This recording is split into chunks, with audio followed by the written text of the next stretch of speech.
আমি আমার স্বামীর দ্বিতীয় বউ। আমার বিয়েটা হয়েছিল আমার পরিবার থেকেই দেখাশোনা করে। আমার পরিবার থেকে পুরোপুরি নিষেধ ছিল কোনো রিলেশন করে বিয়ে করা যাবে না।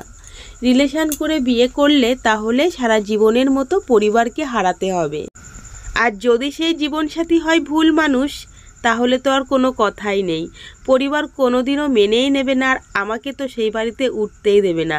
তাই অত শত না ভেবে কোনোদিনই ভাবিনি যে কোনো রিলেশন করে বিয়ে করব। তাই পরিবার আমাকে দেখে শুনে যেখানে দেবে আমি সেটাতেই মেনে নেব। তো যথারীতি আমার পরিবারই আমাকে দেখাশুনো করে বিয়ে দিয়েছে।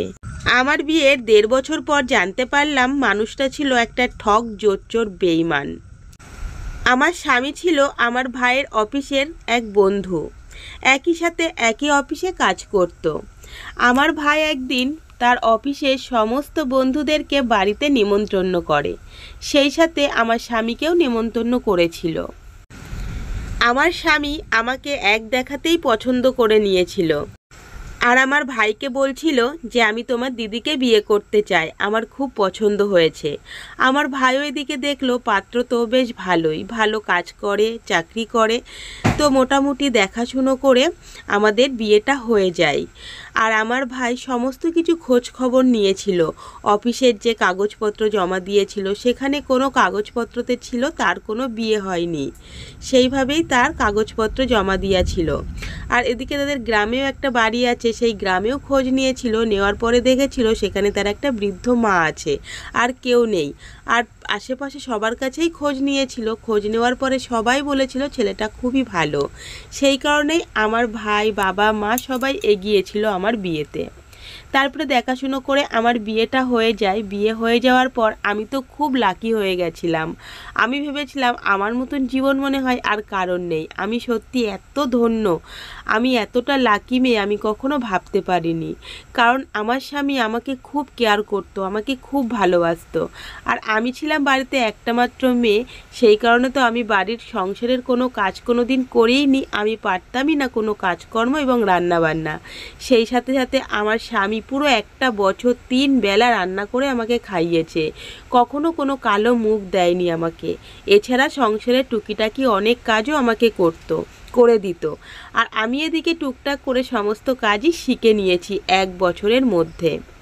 আর আমার স্বামী আমাকে মোটামুটি অনেক জায়গায় ঘুরতে নিয়ে যেত, আর মাসে সে 4টে ছুটি করত, কারণ সে গ্রামে যেত সেই 4 দিন। আর আমি জানতে চাইতাম তুমি 4 দিন গ্রামে কি করতে যাও? তখন সে বলেছিল আমার বৃদ্ধ মাকে দেখতে যাই। আমি তাকে বলতাম তাহলে বৃদ্ধ মাকে যখন দেখতে যাও আমাকেও একটু নিয়ে চলো না, আমিও তোমার মাকে দেখব। সে আমাকে অনেক রকম কথাবার্তা বলে ঘুরিয়ে নিত, কিছুতেই নিয়ে যেত না। আর আমার শাশুড়ি মা অনেক ভালো মানুষ ছিল। সবাই বলে শাশুড়িরা খারাপ হয়, কিন্তু আমার শাশুড়ি মা কিন্তু একদমই খারাপ নয়। আমার সাথে ফোনে কথা হয়, সে আমার সাথে কত ভালো ব্যবহার করে। আমার বিয়ের পর সে এসেছিল কলকাতাতে, আসার পরে এখানে 1 মাস ছিল। 1 মাস থাকার পর সে আমার সাথে এত ভালো ব্যবহার করেছে, আমি ভাবতে পারিনি শাশুড়ি মারাও কখনো এত ভালো হয়। আমি আমার শাশুড়ি মাকে বলি আমাদের এখানেই থেকে যেতে, গ্রামে না যেতে, কিন্তু শাশুড়ি মা কিছুতেই কলকাতা শহরে থাকতে চায় না, বলে গ্রামে থেকে মানুষ গ্রামেই ভালো লাগে। সেজন্য শাশুড়ি মা গ্রামে একাই থাকে। আমার বিয়ের 6 মাস হতে না হতেই শাশুড়ি মা আমাকে বলতে শুরু করলো বাচ্চা নেওয়ার কথা। আমি কিছুতেই রাজি হচ্ছিলাম না, যে আর কিছুদিন যাক তারপরে দেখা যাবে। আর এদিকে আমার স্বামীও প্রচুর পরিমাণে জোর করতে লাগলো একটা বাচ্চা নেওয়ার জন্য। যাই হোক আমি এদিক ওদিক বোঝাতে 1.5 বছর কাটিয়ে দিলাম। তারপরে দেখলাম যে না, আমার স্বামী খুব পরিমাণে আমার সাথে অশান্তি করছে একটা বাচ্চার জন্য। তারপরে আমার স্বামীর পাগলামোর জন্য আমি বাচ্চা নিয়েই নিলাম। একদিন রাত্রেবেলা একটা নাম্বারে 20 থেকে 30 বার আমার ফোন এসেছিল, এবং হোয়াটসঅ্যাপেও অনেকটা মেসেজ এসেছিল। তার মধ্যে একটা মেসেজ ছিল যে তুমি আমার জীবন থেকে সরে যাও, তুমি একটা মেয়ে হয়ে আমার জীবনটা কিভাবে নষ্ট করতে পারলে। আমি তো মেসেজটা পড়ে খুব অবাক হয়ে যাচ্ছিলাম। এছাড়া সেই মেসেজে লিখেছিল তোমার স্বামী যেন কিছু জানতে না পারে। আমি ভেবেছিলাম আমার স্বামীকে বলবো, তারপরে ভাবলাম যে না, তাকে এখন কিছু বলার দরকার নেই, বিষয়টা আমি আগে ভালো করে জেনে নিই, তারপরে তাকে বলবো।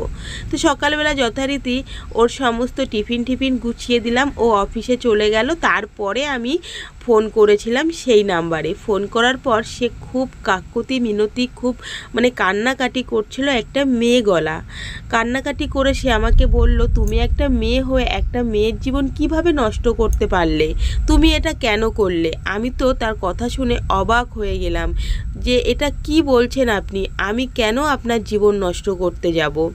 বলে, তুমি যে বিয়ে করেছো স্বামী, সেটা তো আমার স্বামী। আমি তো আকাশ থেকে পড়লাম, কি বলছে এইসব? আপনার স্বামী মানে? আর আমার বাড়ি থেকে তো সমস্ত কিছু দেখাশোনা করে বিয়ে হয়েছে। আর আমার স্বামী তো বিবাহিত নয়, তার অফিসের কাগজপত্রও সে কখনো বিবাহিত বলে দেওয়া নেই, এবং তার মাও কখনো বলেনি তার বিয়ে হয়েছে। বলে কি, আমার সাথে আমার শাশুড়ি মা, আমার স্বামী খুবই খারাপ ব্যবহার করে। দেখো, আমার দুটো মেয়ে আর একটা ছেলে আছে, আমার সংসার তুমি ফিরিয়ে দাও। এরকমভাবে কাকুতি মিনতি করতে লাগলো। তারপরে আমিও ভাবছিলাম যে কি ব্যাপার, মানুষ বিয়ে করে এক হয়, মানে বাচ্চা কাচ্চা হয় না সেই জন্য একটা বিয়ে করে, আর তাছাড়া বিয়ে করে পরপর মেয়ে হলেও অনেক সময় বিয়ে করে, কিন্তু এটা তো কোনো সমস্যা নেই। আর আমার ভাইকে আমি বললাম, ভাই এরকম এরকম সমস্যা হচ্ছে, তুই একটু খোঁজ নিয়ে দেখ তো অ্যাড্রেসে। ভাই সমস্ত কিছু খোঁজ খবর নিয়ে দেখলো যে হ্যাঁ, ওই মহিলা আর কেউ নয়, ওটা হচ্ছে আমার স্বামীর প্রথম বউ। তারপরে কি করবে না করবে, আমাদের গ্রামের কিছু মানুষকে এক জায়গায় ডেকে, আগের বউকে ডেকে, আমার শাশুড়ি মাকে ডেকে সমস্ত কথাবার্তা আমরা বলা বলি করতে লাগলাম। সবাই জিজ্ঞাসা করলো আমার স্বামীকে যে তোমার একটা বউ থাকতে, বাচ্চা থাকতে তুমি কেন আর একটা মেয়ের জীবন নষ্ট করলে? তখন আমার স্বামী এই উত্তরটাই দিল, আমার ওই প্রথম বউয়ের সাথে কখনো পটে না, সব সময় ঝগড়া অশান্তি লেগেই থাকে, সেই জন্য আমি বিয়ে করেছি। বলে কি, এটা কোনো কথাই নয়, তুমি একটা মেয়ের জীবন কিভাবে নষ্ট করতে পারলে?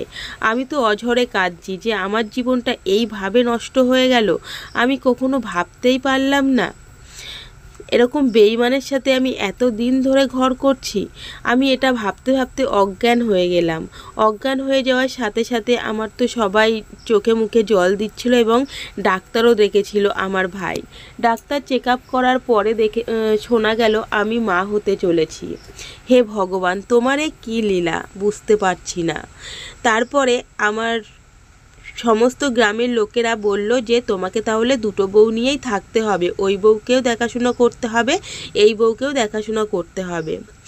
তখন আমার কিছু করার নেই। আমি তখন বললাম, আমি এই বেঈমান স্বামীর সাথে থাকতে চাই না, আমি আমার বাপের বাড়িতেই থাকতে চাই। আর সেই বউকে বললাম, তুমি তোমার স্বামীকে নিয়ে তোমার মতন তুমি থাকো, আমি তোমাদের মধ্যে আর কখনো ঢুকবো না। এদিকে আমার পেটের সন্তানটা একটু একটু করে বড় হতে হতে হঠাৎ একদিন নষ্ট হয়ে গেল। মনটা আরও ভেঙে গেল। তারপরে আমি আমার স্বামীর সাথে ডিভোর্স নিয়ে নিলাম। তারপর থেকে আমি বাপের বাড়িতে একদম পুরোপুরিভাবে থাকতে শুরু করলাম। তো বন্ধুরা, এই গল্পটা থেকে তোমাদেরকে এটাই বোঝাতে চাইলাম, কেউ কখনো খোঁজ খবর ভালো করে না নিয়ে আর আবেগের বশে কোনো কিছু করে বসো না। তো চলো, আজকে ছিল এই গল্প। কেমন লাগলো অবশ্যই বন্ধুদের শেয়ার